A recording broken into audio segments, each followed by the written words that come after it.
sa tingin ko sa 28, hindi pa rin tayo mananalo. Kung pink ka, parang hindi mo talaga magugustuhan yung post ni Nika Gadi kasi yung essence nga ng post ni Nika Gadi is actually very aligned with PRRD. Yung mga content creators natin, yung mga tinatawag nilang pinklawan, medyo alanganin na yung mga take nila sa mga bagay-bagay. So basically, itong pink na to doesn't agree with Nika Gadi, which is understandable because the pink wouldn't really like a stand that is similar to the Dutertes. 'Di ba? Nagets nyo? Ang pink at yellow, ayaw niya ng mga stand na anti-oligarch. Si PRRD, anti-oligarch yan eh. So ngayon, itong si Kakang Pink, ayaw niya na kay Nika Gadi kasi parang alanganin yung stand mo kasi nahahawi kay Duterte di ba? Si Nika Gadi, nagustuhan ko siya nung unang labas niya dito sa TikTok Pinapanood natin siya. Pati yung isa, yung lalaki dito na medyo, yung madaming sinasabi din. I think nagre-refer siya kay Gabe Pineda kasi marami na rin talagang mga pink ang nabubisit kay Gabe Pineda Kasi talaga sobrang si Gabe Pineda, out of touch as in. Ang masakit pa doon, yung mga sinasabi nila na yun ay ginagamit ng mga DDS vloggers laban sa atin. Kaya parang nakikinita mo na wala pang kampanya, natatalo na tayo sa laban. Dahil sa mga sinasabi nila na out of reach or kuminsan wala sa lugar. So ginagamit lang ng mga DDS vloggers laban sa kanila yung pagiging out of touch nila. Yung game ng DDS vloggers, hindi pa rin natin nakukuha hanggang ngayon. Para pa rin tayo nasa bubble, para pa rin tayo nasa mga echo chambers natin. Parang hindi tayo natuto sa election 2022. At yung mali na yon, parang inuulit lang natin ulit ngayon habang papalapit ang halalan at kampanya. Parang yung cycle ay umuulit lang. Kaya parang nakikita ko na uulitin lang din naman ng mga DDS yung gameplay nila At hindi natin yung kayang sabayan. Nakakalungkot. Yun yung gusto nilang gawin na makuha ang loob ng masa, makuha ang loob na parang, dude, napakasimple niyan. Makukuha niyo ang loob ng masa kung gagawa kayo ng tama para sa kapwa niyo, Pilipino ninyo. 'Di ba? You push your thought leaders, kung sino man yung mga leader niyo dyan sa pink at saka sa mga yellow, to do the right thing. Ang problema nga, hindi nga ginagawa ng mga yellow leaders ninyo ang tama. Putang ina, sino leader ninyo? Si Risa Ontiveros. O anong ginawa ni Risa Ontiveros? Anong ginawa ni Risa Ontiveros? Na mapaproud ang mga Pilipino na parang, putang ina, Risa Ontiveros, maraming salamat sa ginawa mo. Sabi ko nga sa inyo, si Rhinal G is the typical kakamping. Yung merong superiority complex na parang, how do we fool the masa and the other voters and trick them into choosing us? Akala ba ng DDH kapag na-disqualify si Sara, sila Risa, Lenny Tulfo o John Vic ang iboboto ng mga DDS? Correct! Of course not! Tangina, kung ipis ang kalaban ni Risa Ontiveros sa pagkapresidente, yung ipis ang mananalo. 'Di ba? Actually, very aligned kay PRRD yun, na parang, oo nga, tangina, ang kumukontrol sa atin, mga elites, mga mayayaman, mga oligarchs, same family, same shit. Actually, yung mga sinasabi niya is something that is actually echoed by PRRD. Pero si Tanga, anti-Duterte. There were so many instances when PRRD pushed back against the oligarch. Yung sinasabi ko nga sa inyo, yung passport, yung driver's license, to do something like that, you're taking away businesses of some elites. Kasi sila yung nagpiprint ng passport However, PRRD did it anyway. Wala siyang pake. O mawalan kayo ng negosyo dyan, wala akong pake. Water. Anong ibig sabihin? Ibig sabihin tataas yung presyo ng singil ng tubig. Di ba nagawa-gawa pa sila ng crisis noon na parang, ay, natutuyuan na ng tubig ang Angat Dam. Remember, that was in 2019. What did PRRD do? Itigil niyo yung katarantaduhan na yan. Who are the elites behind the water concessions? Manny Pangilinan? The Ayalas? Those are the names that appear in the MRT and LRT stations ni Kagadi. Actually, nag-viral daw to Parang naging conversation daw tong bonggang-bongga na to. Pero hindi ko na kasi pinatulan. Kasi nga, si Nika Gadi kasi, kaya hindi ko bet si Nika Gadi. Kasi ang dami-dami niyang mga sinasabing mga ka-etyosan, yung mga parang, kung ganito lang sana, ang bansa natin, ineme, ganyan. Parang, ang dami-dami mo sinasabi Nika Gadi. Kung nakikinig ka kay Duterte, sinabi na rin niya ni Duterte. Sinabi na rin niya ni PRRD. Kung ino-observe mo lang yung mga ganawa ni PRRD, masasabi mo na yung mga reklamo mo sa buhay, pinick up na yan ni PRRD before. Ito yung post ni Nika Gadi. Sabi niya, do you notice anything with the names of our LRT and MRT stations? Araneta, Recto, Ligarda, Fernando Po Jr., Ayala, and more. Many of them are named after heads of elite families whose descendants are still ruling the political and economic landscape of the Philippines. Even if they're just stations, that tells you everything you need to know about how deeply they control the country. It may be obvious on TV, but it's also subtle, like looking at the map on the train to see where we need to go. The conditioning starts there. Okay.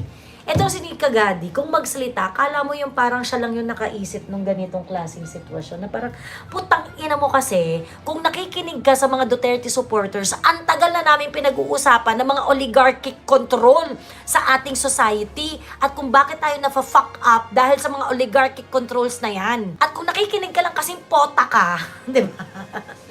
Kung nakikinig ka lang kasi sa mga discussion ng mga DDS vloggers tungkol sa mga oligarchic influence dito sa ating society, dito sa ating politics, malalaman mo that it is only PRRD who was brave enough na kontrahin ang mga oligarchic controls sa nation's policy. Kaya ako na-frustrate dyan kay Nika Gadi sa totoo lang. Yung parang, tangina mo, Bex, dami-dami mo sinasabi, dami mong arte, kailangan ng kemerot, ganyan-ganyan. Tapos anti-Duterte si Nika Gadi, Talagang unapologetically anti-Duterte. Sinabi niya na yan. Tangina, paano ba't ako maniniwala dito sa putang to na hindi naman alam kung ano yung pinagsasabi? Parang, really? Ganito yung sinasabi mo, pagod ka na sa mga oligarchic control. Ito ang condition ng kineme. Bex, sinasabi mo pa lang, na-discuss na namin yan. 2016 pa lang. And that is one one of many reasons why PRRD won the election. Kasi siya lang yung may balls natadyakan yung mga oligarchs. Like I said, yung passport na pinahaba ang validity, driver's license na pinahaba ang validity. These policies are actually very simple. But in order to do those kind of policies, you are actually taking business from some elites. 'Di ba? May point si Nika dyan, pero ngayon pa lang niya na-realize yan, mga educated pa yan na, correct! Actually, sa totoo lang, tama siya dyan, agree ako sa kanya dyan Ang hindi ako agree sa kanya at sa kaputahan niya is yung parang, Bex, feeling mo ikaw unang nakaisip dyan. Kung nakikinig ka lang talaga sa mga Duterte vloggers, edi dapat matagal mo nang alam yan. Bex, ang tagal na namin pinag-uusapan yan. Pinipin niya comment ko before hanggang malaman niya na DDS ako. Diba? Yun yung problem kay Nika Gadi. Actually, yung mga sinasabi niya is something that is actually echoed by PRRD. Pero si Tanga, anti-Duterte. So ngayon, paano kami maniniwala sa kaputahan mo? You cannot go beyond whatever it is you are preaching kahit yung sinasabi mo is actually aligned do sa ginagawa ni PRRD. Water. Remember that the water concessionaire, yung MWSS, they initially wanted to enforce the arbitral ruling in Singapore na kung saan nanalo yung mga water concessionaire na kailangan silang bayaran ng government ng parang 10 billion pesos. If I remember it correctly, I can vaguely remember, no? Anong ibig sabihin? Ibig sabihin, tataas yung presyo ng singil ng tubig. Di ba nagawa-gawa pa sila ng crisis, no? Na parang, ay, natutuyuan na ng tubig ang Angat Dam. Remember, that was in 2019. What did PRRD do? Itigil niyo yung katarantaduhan na yan. Ipapatawag ko kayong lahat. 'Di ba? Gusto pa nga nilang magtawag ng congressional hearing noon Tapos sa congressional hearing, nung pag-uusapan na yung water crisis kuno, anong sinabi ng mga water concessionaires? Ay, hindi na po namin sisingilin yung arbitral winning namin sa Singapore. Yung napanalunan po namin sa arbitration, hindi na po namin yun i-enforce, hindi na po namin sisingilin sa MWSS. In short, hindi na pasa sa tao. Who are the elites behind the water concession? Manny Pangilinan, the Ayalas. Those are the names that appear in the MRT and LRT stations ni Kagadi. 'Di ba? Diyos ko, nakakatawa talaga. Sobrang nakakatawa talaga. Anyway, eto na nga. Okay. So ngayon, marami kasing nag-disagree kay Nika Gadi dyan. Kasi syempre, kung yellow ka or kung pink ka, pro-oligarch ka 'di ba? Kung pink ka, parang hindi mo talaga magugustuhan yung post ni Nika Gadi kasi yung essence nga ng post ni Nika Gadi is actually very aligned with PRRD. 'Di ba? Actually, very aligned kay PRRD yun na parang, oo nga, tangina, ang kumukontrol sa atin, mga elites, mga mayayaman, mga oligarchs, same family, same shit. Anyway, so ngayon, nag-react ngayon yung kakamping dun sa post niya. Kasi parang naging viral yata yung post na yan ni Nika Gadi, na parang ang daming hindi nag-agree sa kanya, and things like that. The problem with Nika Gadi, hindi naman niya kayang mag-expound dun sa kanyang mga political positions eh. Because she's just nitpicking it. Cherry pick lang naman yung ipopost niya, para mukhang kala mo may paninindigan, ganyan. And I'm so sorry, no? This is my fearless forecast on Nika Gadi. She could never really stand by kung ano yung mga political stands niya, kung ano yung mga political spits niya, yung mga dinudura niya tungkol sa politika. Hindi niya kayang panindigan yan. Hindi niya kayang panindigan yan. For example, itong sinabi niya ngayon yung sa LRT, yung mga sinabi niya yan. Yung post ni Nika Gadi tungkol. Yung sinasabi niya na yan, kahit pa sabihin natin na parang ako, Duterte supporter ako, I kinda agree with what Nika Gadi is saying here. And if I'm going to tell Nika Gadi na, bakla, ganyan din yung political position ni PRRD. Sa totoo lang. Nika Gadi would definitely not accept it. Kasi may Duterte eh. Grabe to si Nika Gadi, inamin niya na that she is unapologetically anti-Duterte. So anyway, ito yung sabi ngayon noong Pink. Nabasa niyo na ba yung post ni Nika Gadi tungkol sa mga station sa LRT? Nalulungkot ako dahil sa tingin ko sa 28, hindi pa rin tayo mananalo sa presidential elections. You know why? Kasi yung mga content creators natin, yung mga tinatawag nilang pinklawan, na mga kasama natin noong 2022, masyadong medyo alanganin na yung mga take nila sa mga bagay-bagay. Alanganin daw yung take sa mga bagay-bagay. Because Nika Gadi is pushing for yung more egalitarian na na approach sa society natin, kasi pumapalag siya eh. Kaya niya kinall out yung mga LRT stations because those are the people who control our society, mga elite dyan, Ayala, Recto, mga ganyan. Yan yung mga same political family, same clan, same in varying respect of influence and control doon sa bansa natin. Bigla silang disagree kay Nika Gadi kasi pinitik niya yung mga oligarchs doon. So ngayon itong kakamping na to, ayaw na niya. Na parang, alanganin yung pitik mo ganyan-ganyan. Alanganin yung sinasabi mo Nika Gadi So parang paano natin makokontrol, ganyan-ganyan. So basically, itong Pink na to doesn't agree with Nika Gadi, which is understandable because the Pink wouldn't really like a stand that is similar to the Dutertes. 'Di ba? Nagets nyo? Ang Pink at Yellow, ayaw niya ng mga stand na anti-oligarch. Si PRRD, anti-oligarch yan eh. So basically, si Nika Gadi at si PRRD, nag-align sila dun sa kanilang anti-oligarch stand. So ngayon, itong si Kakang Pink, ayaw niya na kay Nika Gadi kasi parang alanganin yung stand mo kasi nahahawig kay Duterte di ba? Nagets nyo ba? Nagets nyo yung sitwasyon? So ngayon, itong pinklawan na to, si Rhinel G, consistent pink siya. 'Di ba? Siya yung consistent Pink. Si Nika Gadi, nagustuhan ko siya nung unang labas niya dito sa TikTok Pinapanood natin siya. Pati yung isa, yung lalaki dito na medyo, yung madaming sinasabi din. I think nagre-refer siya kay Gabe Pineda kasi marami na rin talagang mga Pink ang nabubisit kay Gabe Pineda Kasi talaga sobrang to si Gabe Pineda. Out of touch, as in. Noong umpisa, okay sila. Pero habang tumatagal, parang palala ng palala yung mga sinasabi nila. This is the problem of people like Nika Gadi kasi she already said she is anti-Duterte. So it's hard for her to maneuver her space to agree with pro-Duterte policies. Correct.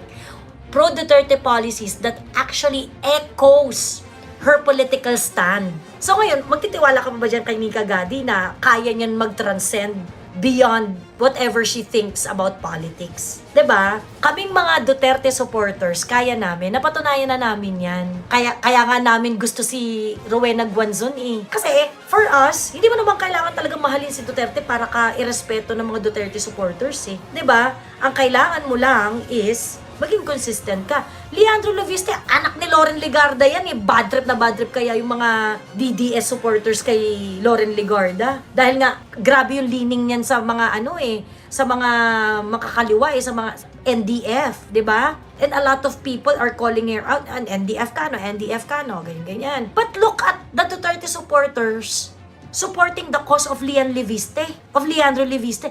Ganun ang mga Duterte supporters. Hindi mo kailangang mahalin si PRRD ng bonggang-bongga. Hindi mo kailangang magpagawa ng life-size na karton ni PRRD sa bahay ninyo para mahalin ka ng mga Duterte supporters. All you need to do is to be reasonable.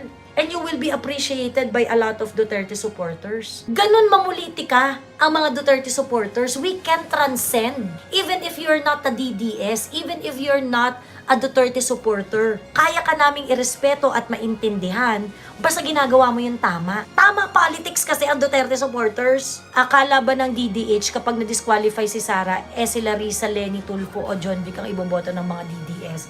Correct. Of course not. Tangina, kung ipis ang kalaban ni Risa Ontiveros sa pagka-presidente, yung ipis ang mananalo. Ang masakit pa doon, yung mga sinasabi nila na yun ay ginagamit ng mga DDS vloggers laban sa atin. Kaya parang nakikinita mo na wala pang kampanya, natatalo na tayo sa laban.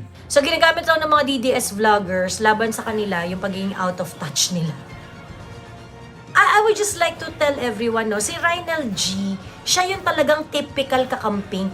Siya yung consistent na kakampink. Kasi kung mapapansin ninyo, yung stand ni Rynel G dito is, uy, dapat maging ano kayo, maging relatable kayo, dapat mambola kayo ng tao, dapat ganito. Alam mo yung ganon, i-ano lang natin ha, pabilisan ko lang, patapusin ko na yung ano. Dahil sa mga sinasabi nila na out of reach or kuminsan wala sa lugar. Sa totoo lang, wala sa lugar yung iba nilang mga sinasabi. Nalulungkot ako kasi parang ilang taon na yung nakalipas ng 2022 elections pero parang hindi pa rin tayo natututo. Lalo na yung may mga boses sana na makaka-impluwensya sana sa masa. Yung paano abutin yung masa, yung light ng mga nasa laylayan, kung paano natin kukunin yung loob nila, kung paano natin sila mapapaniwala, hindi pa rin natin nakukuha yun hanggang ngayon. Yung game ng DDS vloggers, hindi pa rin natin nakukuha hanggang ngayon. Para pa rin tayo nasa bubble, para pa rin tayo nasa mga echo chambers natin, na nagsasalita tayo ng mga bagay-bagay na hindi natin, kung minsan hindi natin naiintindihan. Kumbaga, hindi natin nakikita yung ilalim eh. Yung mga totoong nangyayari sa ground, hindi natin iniisip. Pero nagsasalita tayo. Parang nakikita ko na ang magiging resulta sa 2028 elections. Sobrang dami nating pinaglalaban, sobrang dami nating alam, sobrang intelihente natin. Pero wala namang saysay lahat ng pinaglalaban natin kung hindi tayo mananalo sa election. Lahat ng yan, lahat ng sinasabi natin, lahat ng alam natin mababaliwala kung palagi tayong matatalo sa eleksyon. Natalo na tayo ng 2022 eh. Pero parang hindi tayo natututo. Parang hindi tayo natuto sa eleksyon 2022. At yung mali na yon, parang inuulit lang natin ulit ngayon habang papalapit ang halalan at kampanya. Eh parang yung cycle ay umuulit lang. Kaya parang nakikita ko na uulitin lang din naman ng mga DDS yung gameplay nila eh. At hindi natin yung kayang sabayan.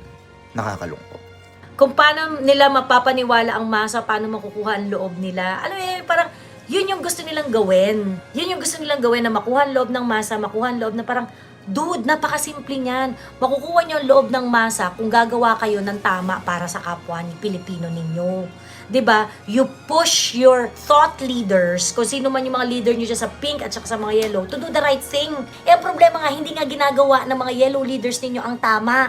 Putang ina, sino leader ninyo? Si Risa Ontiveros. O anong ginawa ni Risa Ontiveros? Ang ginawa ni Risa Ontiveros na mapaproud ang mga Pilipino na parang, putang ina, Risa Ontiveros, maraming salamat sa ginawa mo. 'Di ba? Yung statement kasi na hindi niyo mapapaniwala ang masa, ganyan-ganyan. Ano ba akala niyo sa masa? Bibigyan lang ng candy, mapapaniwalan. Yung, sabi ko nga sa inyo, si Rynel G is the typical kakamping.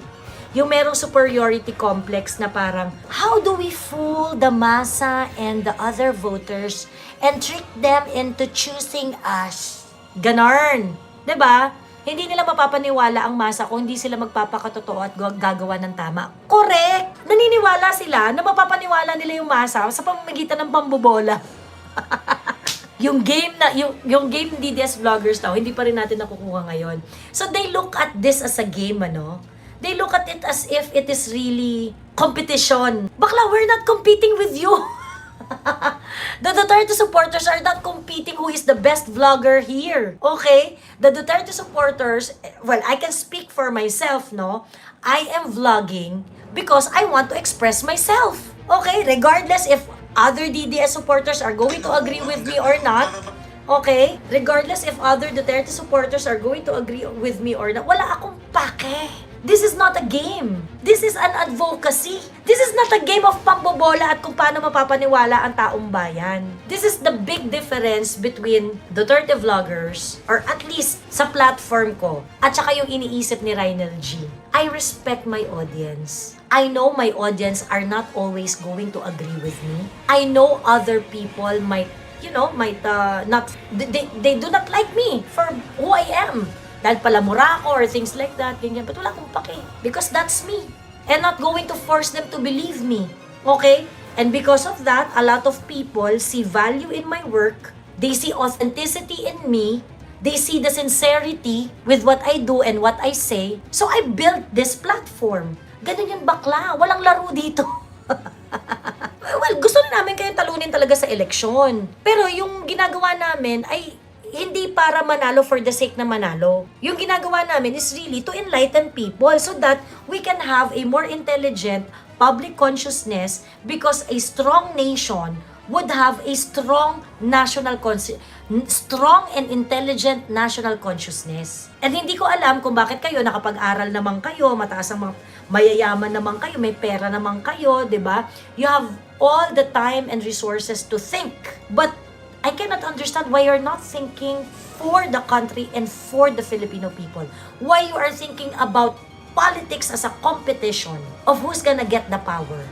Meron siya mga gustong ipunto na parang hindi niya ma-pinpoint ng bonggang-bongge. Pero pinoint out niya na yun nga na parang sila nasa echo chamber sila kasi sabi niya parang hindi nila maintindihan kung ano yung nangyayari sa ground, ganyan-ganyan, yung mga ganong echos, ganun-ganon.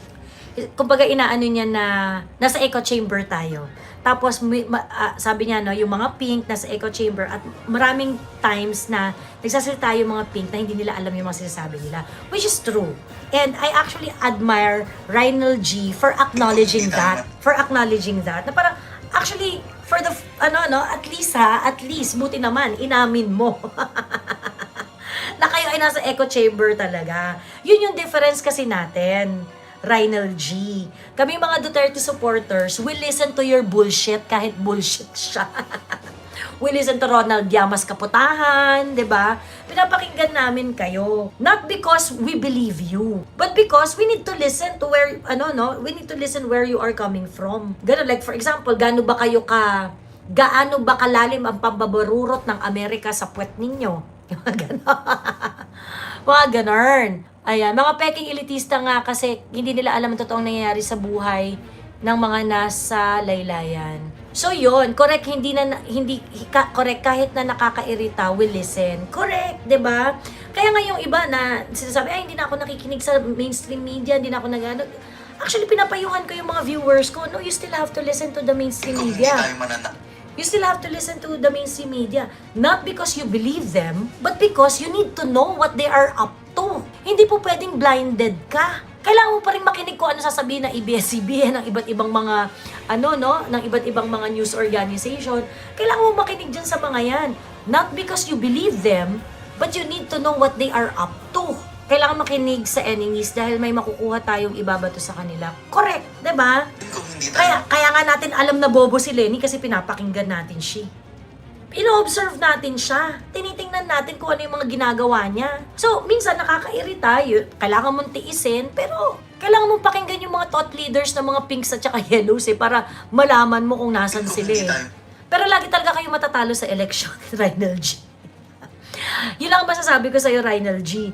Pati yung thinking mo na ganito, as long as ganito ang thinking mo, as long as you're going to think na paano natin mapapaniwala ang mga masa, ganyan. Hanggat ganyan ang thinking ninyo, at hindi kayo nag-iisip na singilin yung mga thought leaders ninyo sa mga bagay na dapat nilang gawin para sa bansa, hindi talaga kayo mananalo. Kung hindi nyo sisingilin si Risa Ontiveros, si Leni Robredo, yung mga leaders ninyo dyan, kung hindi nyo sila sisingilin na gawin nila ang tama para sa bansa, hindi kayo mananalo kahit kailan. And sa akin, parang okay lang yun, pinapadali nyo sa amin para manalo. 'Di ba?